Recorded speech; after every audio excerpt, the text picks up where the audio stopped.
6. Today my topic is solution and suspension. First of all, I will tell you about suspension.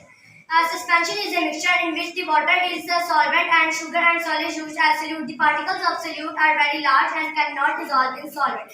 Now I will tell you about solution. Solution is a homogeneous mixture in which the particles. Solution is a homogeneous mixture in which there are two components. Now I will tell you there is two terms by practically. First of all, I will take one spoon and a spoon of sugar. We will mix in water. Solution is a homogeneous mixture and its solute particles are settled down, not settled down.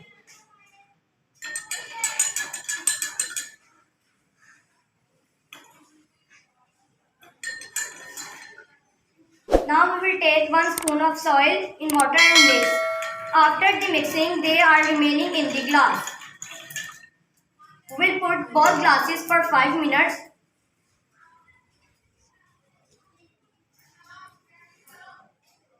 After that, the particles of solution is not visible, but the suspension have many particles.